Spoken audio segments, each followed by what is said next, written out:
Hello all. This time we, Gayathri and Radhika, bring to you a video on the various women festivals of India.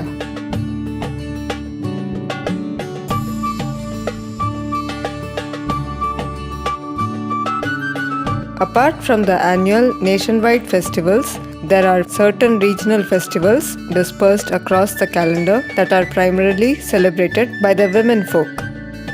Women observe these festivals with the aim of empowering themselves to navigate the trials and tribulations of life with courage and fortitude by achieving a balance between their inner divine masculine and feminine energies. On these days, women typically celebrate their femininity and embrace and strengthen the attributes of their inner divine energy by dressing up in traditional attires and jewelry, applying henna, drawing kolam or rangoli, observing an austerity, engaging in song and dance, and presenting an offering to the divine feminine force.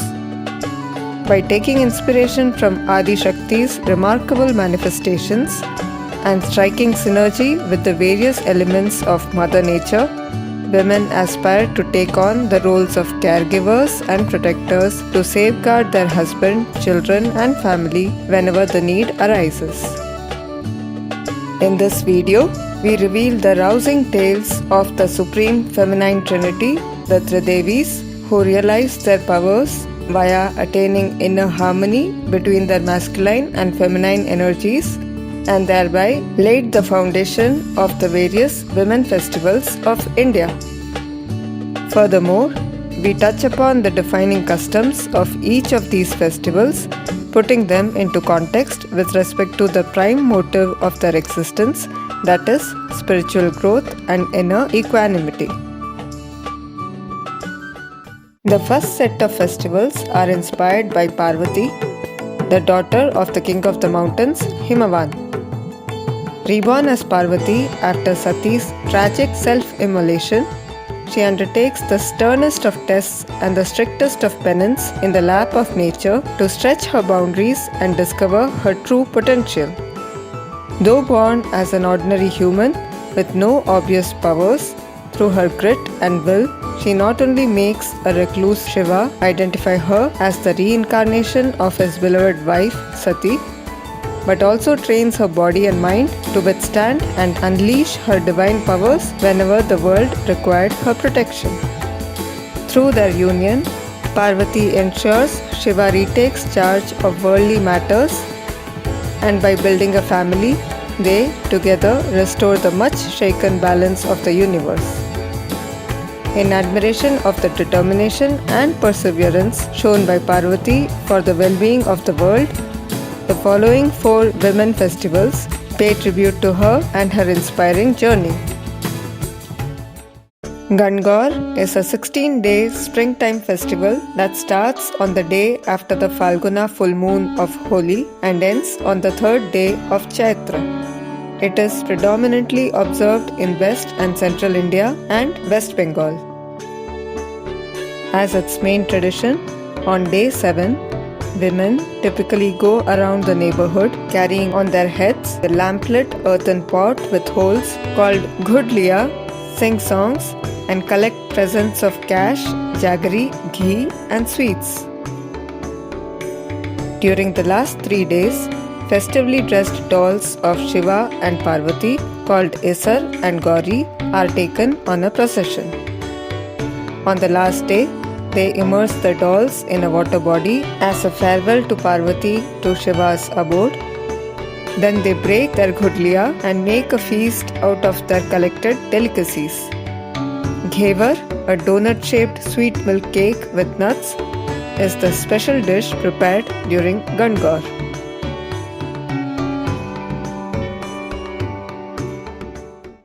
Teej is a set of 3 monsoon festivals honoring Parvati. It is observed on the 3rd day after both the new moon and full moon of Shravana and the new moon of Bhadrapada. The triad, known as Haryali, Kajari and Hartalika Teej respectively, are celebrated in wide parts of northern, central and eastern India. Amidst the rain clouds and lush green landscape, fasting women dressed in vibrant attires and henna-drawn hands play on swings hanging from trees, sing and dance to folk songs, pray to Shiva,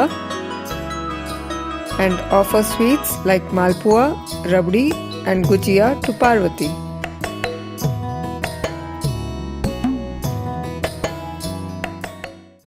Gauri Habba falls on the third day after the new moon of Bhadrapada and coincides with the day of Hartalika Teej, the day before Ganesh Chaturthi. It is celebrated in parts of South where women revere Parvati as Ganesha's mother, Gauri, and rejoice in her visit to her parents' abode. They install the idol of Gauri, dress and adorn her with jewelry and flowers, sing devotional songs, offer her fruits, sweets and savories, tie a holy thread on the wrist as a pledge to try and imbibe the virtue of the deity, and give an assortment of items as a mark of auspiciousness to the invited females. Thiruvathira of Kerala occurs in the solar month Dhanu on the day of the Ardra star. This occasion coincides with Arudra Darsanam of Tamil Nadu dedicated to Lord Nataraja. It is said to be the day when Parvati reunited with Shiva. Wearing their customary off-white saris, the fasting ladies perform the dance called Thiruvathira Kali, which is a symbol of female energy. They gracefully dance around a tall brass wick lamp in a circle to the rhythm of songs recounting Parvati's life journey and her longing for Shiva's affection and companionship. Kuva Paisam, made with arrowroot powder, jaggery and coconut, is the offering for the day.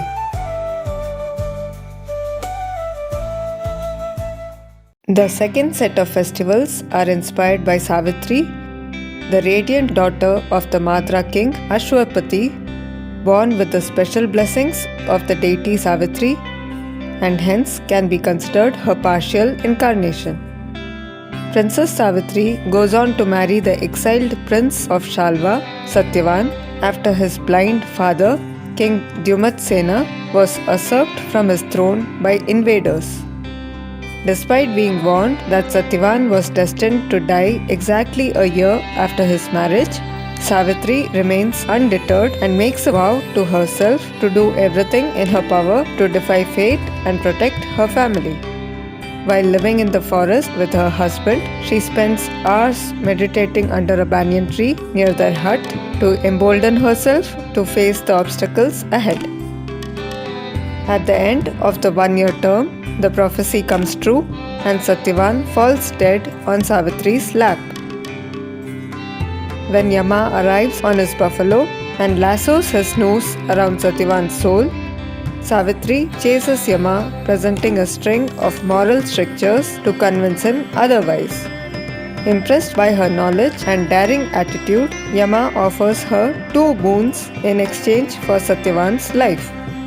As the first boon, Savitri asks Yama to return her father-in-law's eyesight and kingdom, and as the second boon, she asks for 100 sons. Since it would be impossible for a pious wife like Savitri to have sons without Satyavan's presence, to fulfill his boon, Yama is forced to revive Satyavan. Thus, Savitri not only saves her husband but single-handedly revives the prospects of her family and kingdom. Hailing Savitri's intellect, courage and defiance, the next 3 women festivals rejoice her accomplishment of this miraculous feat.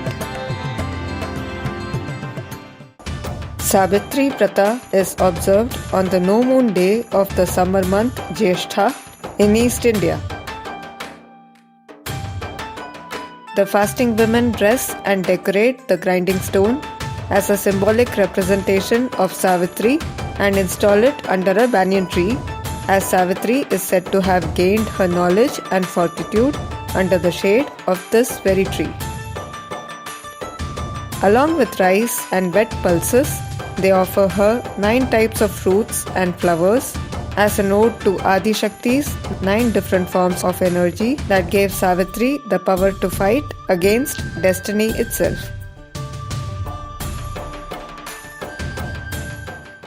Vat Savitri Vrat of the West also occurs in the lunar month Jyeshtha, but on the full moon day. Considering the banyan tree to be the symbol of inner strength and eternal growth, the women offer it rice and water, sprinkle vermilion and flowers. They wind a sacred thread around the tree's trunk while circumambulating it as an oath to assimilate the unique traits of the banyan tree like Savitri did. Further, they listen to the narration of Savitri's valiant feat to imbibe her inspiring qualities and offer copper coins and fruits like mango, banana and jackfruit that signify prosperity.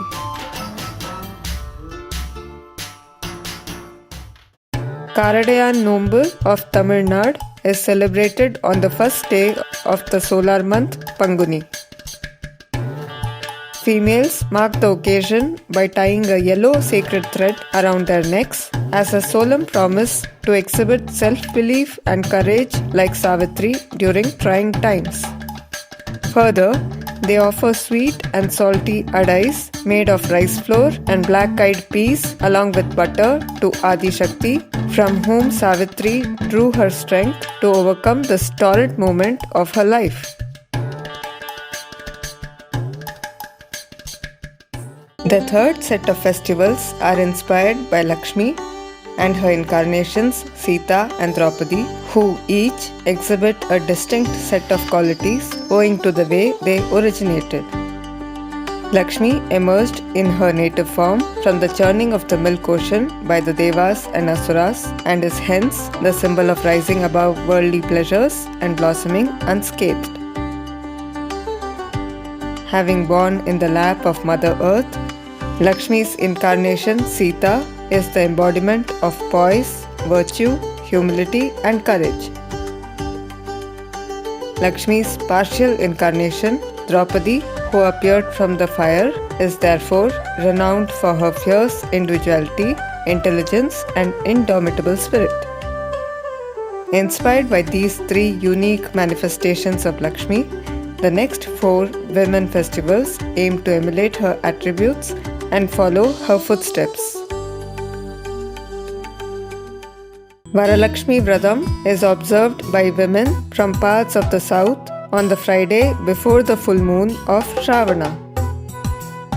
Lakshmi, in her native form, is considered to be the one who leads people to their goal by bestowing wealth, fortune and prosperity in all forms, both material and spiritual.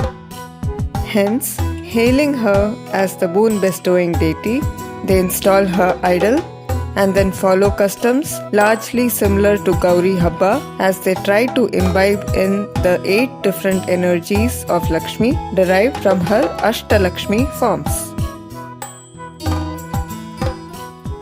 Chhath Puja is celebrated as a 4-day festival by largely women from eastern India to express gratitude to the radiant, life-sustaining ball of fire, the sun.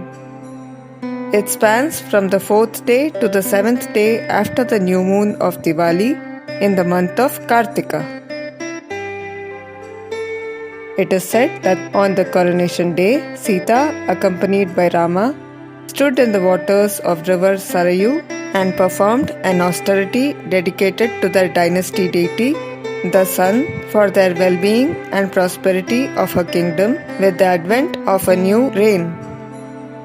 Inspired by Sita's selfless dedication for the welfare of their subjects, women follow the sun-revering ritual now known as Chhath Puja, where after observing 3 days of rigorous austerities to cleanse the body, mind and soul, they go to a nearby river or lake and stand in the water overnight to rejuvenate their senses with a basket of offerings in hand as they await the next day's sunrise.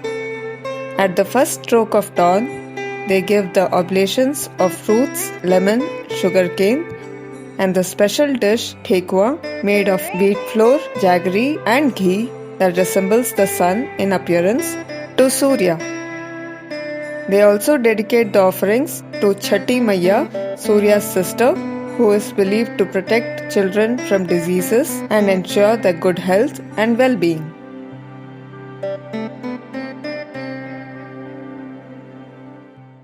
Karva Chauth is practiced by women from the wheat-eating north and central belt of India as a tribute to the dispeller of darkness of night and the celestial reference for farming cycles during ancient days, the moon. It occurs on the fourth day after the full moon of Ashwin. It is said that once, in a troubled period during their reign in Indraprastha, Draupadi performed an austerity dedicated to the moon, the dynasty deity of the Pandavas, and through that ensured that the kingdom subjects and her own family emerged safe from the turbulent times.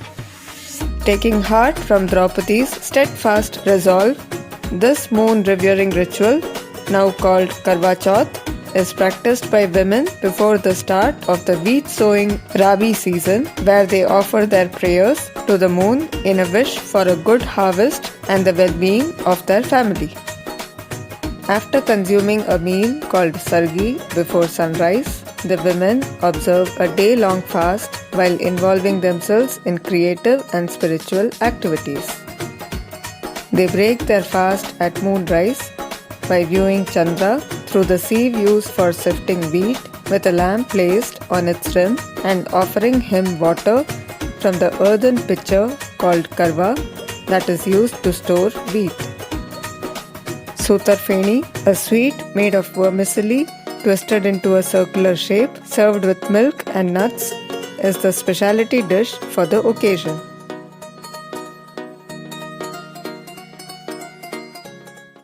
Atla Tadde is the moon-centric festival of Andhra Telangana that falls on the third day after the full moon of Ashwin, a day before Karva Chauth, and shares large similarities with Karva Chauth in its motivation and customs. After having a meal called Suddhi before dawn, the fasting women engage in community gatherings, music and dance until moonrise. Women then break their fast after viewing the moon by having small dosas called Atlu, whose physical appearance very much resembles the moon itself and hence is offered as a tribute to him. Thus, the women festivals of today are actually women-centric, festival of women, conceived by women for the empowerment of women. They germinated with the goal of awakening the spectrum of inner powers and attributes exhibited by the magnificent Adi Shakti through her manifestations, both as an individual and nature. Even though the societal understanding of the objective and motivation behind these festivals has now considerably deviated from its nascent form, their true purpose is preserved through their defining customs that aim at striking balance between the traits of the feminine and masculine energies. The activities performed during the day enhance the hallmark traits of the feminine energy, namely, traditional attires, jewelry, and henna radiate the female resilience and elegance. Song and dance encourages creativity and collaboration. Synergy with nature fosters the spirit of harmony. Bonding with friends and family elicits empathy. Offering to the divine forces cultivates gratitude.